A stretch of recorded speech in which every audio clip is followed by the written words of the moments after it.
Maria, ningon siya, sabi niya, itong quotation niya galing kay Kristo, "The Spirit of the Lord is upon me."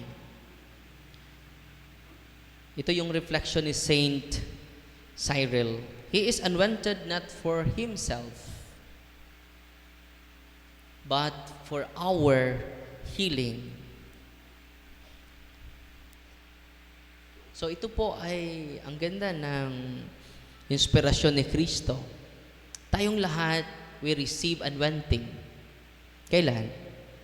Through the sacrament of baptism. And through the sacrament of confirmation, we receive anointing. And this gift that we receive from God is not for ourselves, but for God and for the church. Saint Cyril helps us avoid a common misunderstanding. Christ does not receive the Spirit because He lacks anything. Hindi po nangahulugan na si Kristo ay hindi perfect. No?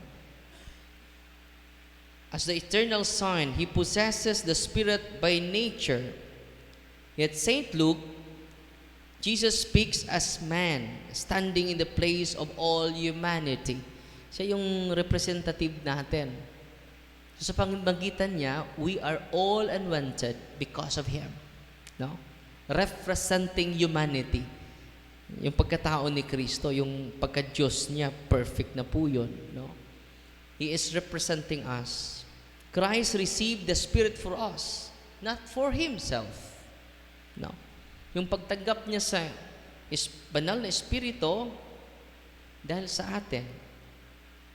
The Word became flesh. He assumed our human nature completely, so that whatever He received as man would be passed on to humanity.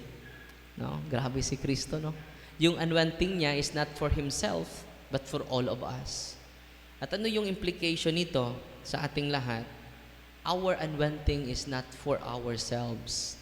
It is not for our own family sake. It is for God and for the whole humanity, going beyond our church. May nag-contact sa akin, "Father, ibang sekta yung nagkasakit. Dalhin nyo sa simbahan. Dalhin nyo sa center. Welcome siya doon." Going beyond our ecclesiastical boundaries. Yung minsan ay nalilimit lang tayo para sa ating simbahan, di ba? Yan po ang Spirit na nag-empower sa atin. Walang pinipili. No. The Spirit of God dwells in the church, but He is not imprisoned to our church. He can do beyond. But precisely, He worked in the church. No?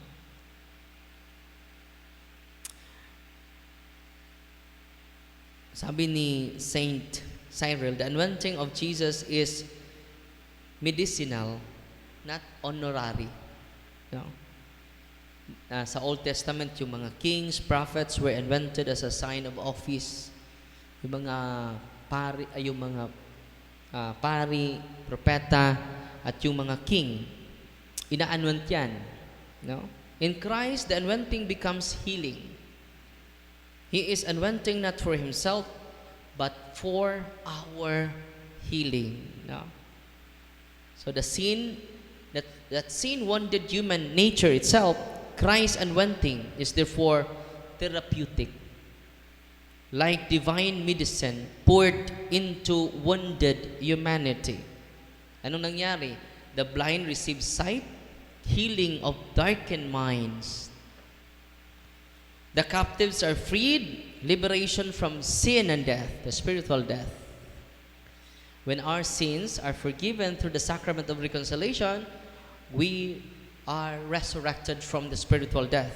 Sa pagkamatay natin, no? The oppressed are released. Restoration of dignity and freedom. The authentic freedom, ang tunay na kalayaan, natanggap natin kay Kristo lang. Hindi sa pagsunod sa gusto natin. And then Christ as the head of a renewed humanity. So, sa pamagitan ni Kristo, we are a renewed humanity. No?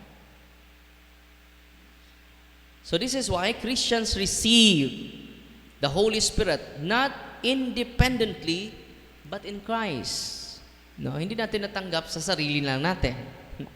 Sa paparaan ni Kristo. No, yan po ang sacrament of baptism and sacrament of confirmation. So, ang gospel natin ngayon is not historical, merely historical, it is sacramental and ongoing in the sacrament of baptism, confirmation, and daily Christian life. The Spirit continues Christ's work of healing. So nagpatuloy pa rin yung kanyang healing presence. No? Kaya yung mga wala pang kumpirma, ina-encourage natin to receive the sacrament of confirmation.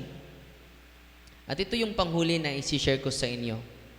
Ang sabi ni Saint Gregory the Great, no? Ito yung sabi niya while nag-contemplate siya sa Ebanghelyo ngayon, ito yung one sentence niya sa Ebanghelyo ngayon. Mercy now invites, judgment later clarifies. Ang ganda nito, no? Ang punto nito, mga kapatid, may two comings of Jesus. The first coming is the incarnation, yung muli na siya, nagkatawang tao. The second coming is the final judgment. The first coming, in between, itong period natin ngayon, grace period po ito. It is the age of mercy.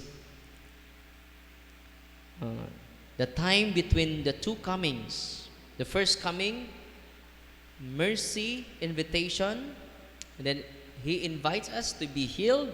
The second coming is judgment. This present age, itong era natin, is therefore not neutral time. It is a grace opportunity, deliberately given so that sinners may return and be healed. God delays judgment not from weakness, but because of mercy of God. Yung delay sa judgment, yung second coming ni Kristo, na delay siya, yung God's delay is not His weakness, but it is mercy. It is from the mercy of God. Mercy is active, not passive. No? Grace invites conversion, but do not coerce it. Mercy opens the door. The human heart must walk through it. Mercy is not opposite to justice. Take note, ito yung importanteng punto niya. Mercy is not the opposite of justice. It is justice in preparation. Dahil sa final judgment, yan na po yung justice. No? Itong age of mercy natin, period of mercy natin, it is a justice in preparation. Nadali ang Panginoon dahil naaawa siya sa atin. No? Grabe yung mercy ng Diyos, no? So, uulitin ko mercy is not the opposite of justice. It is justice in preparation. Itong oras natin ngayon, itong panahon natin, it is justice in preparation. Bakit? Kapag sasayangin natin ito, no? We will receive the judgment of God. No, hindi pa tayo makaabot sa final judgment na mamatay na tayo. You know? No, and then we receive the judgment of God. So, Saint Gregory explained that judgment is postponed so that repentance may bear fruit. Para tutubo tayo at bumunga tayo. Yun pala yung rason. No? God postponement of His final judgment so that repentance may bear fruit. If justice were revealed immediately, many would be condemned before they could be healed. So ang gusto sa Diyos, bago siya babalik, ma-heal na tayo. Para Oh. It is a period of grace. It is a grace opportunity. Ngayon, yung araw na ito, thank you, Lord. It is a grace opportunity. No? It is a moment of mercy. No? Ang ganda ng sinasabi niya, no? Ulitin ko, mercy is not the opposite of justice. Bakit naawa ang Diyos sa atin? Binibigyan tayo ng araw, taon, buwan. It is justice in preparation. Dahil mananagot tayo, pati Santo Papa hanggang ordinaryong membros Katoliko, we will receive the punishment of the Lord. And then judgment little clarifies. Maklarify na sa panahon sa hukom. Ito, ang ganda ng sinasabi niya. The final judgment will reveal what mercy has tried to heal.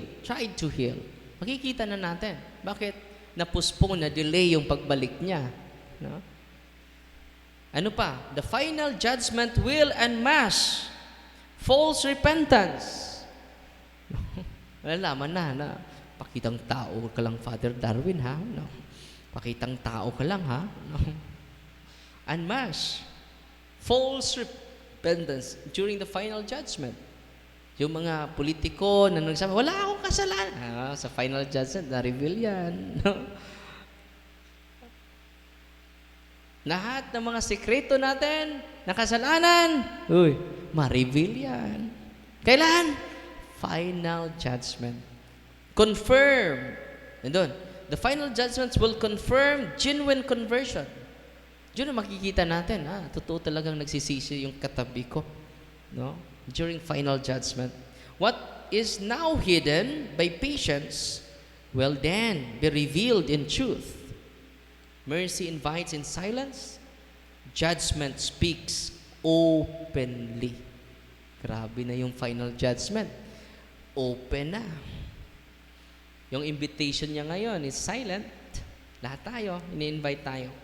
So ngayon, final statement ni Saint Gregory. A warning within hope. Ito na po, a warning within hope. Saint Gregory never preaches cheap grace. The acceptable year is precious because it is limited. Today is the year of the Lord, 2026. Not year of the horse, ha? Ano ngayon? Year of the horse? No. Hindi ngayon year of the horse. Year of the Lord. Mercy wasted becomes judgment remembered. Yung kung sayangin natin yung awa ng Diyos ngayon, makikita natin sa hukom. Grace refused becomes truth revealed. Sinayang natin yung grasya ng Diyos. Kaya nga, invite tayo ng mga pari from Thursday to Sunday so that all of you, so that all of us, we will enjoy the age of mercy, the period of mercy. Ayan po, first coming and the final coming, nandito tayo sa in-between, or hindi natin alam, malapit na. As long as this age lasts, ito ang ganda, ito yung conclusion niya. As long as this age lasts, no sinner is beyond hope. No sinner is beyond hope. Kahit ano yung kasalanan mo, as long as you will enjoy receiving the invitation of God to enjoy His mercy, to receive His mercy. No? Lahat ng kasalanan mo, mapatawad ngayon. Because we are in the moment of mercy. Araw-araw is mercy. Ulitin ko mercy is not an opposite of justice. It is justice in preparation. Sa final judgment, sinayang mo yung mercy ko May pare doon ng pangumpisal, hindi ka lumapit. Nangumpisal nga, pero false repentance naman. Makikita lahat in the final judgment. All hidden will be revealed before the eyes of God. No? So yan po yung punto ni Saint Gregory and Saint Dalawa lang yung punto. Una, ulitin ko ha, ang sabi ni uh, Saint Cyril, he is anointed not for himself, but for our healing. So I hope we are anointed by God, not for ourselves, not for our own glory, not for our own satisfaction, but we are anointed by the Lord for the good of the many, for the good of the people. Yung sabi ni Father Salon kanina, wala namang nakuha si Kristo sa atin. Pero binigay niya ang lahat para sa atin. Tayo kapag mag-serve, ano yung makukuha ko? Pila may sweldo pod. Pila mo po'y maako. Hindi ko maadto dito kay wa po'y sweldo. Di ba? So let us follow Jesus. Let us follow the Lord. He is giving all without receiving. Because He is perfect, by the way. No? Pangalawa, mercy invites us. Ano? Mercy, ito yung ina-highlight ko sa, ang ganda ng mga reflection ng mga santo. Ang dami kong natutunan. No? So ito lang yung nakabisi sa akin araw-araw. Magbabasa sa kanilang mga reflection. So anong sabi ni Saint Gregory the Great? Mercy now invites. Let us now enjoy the mercy of God. Now na. No. Judgment.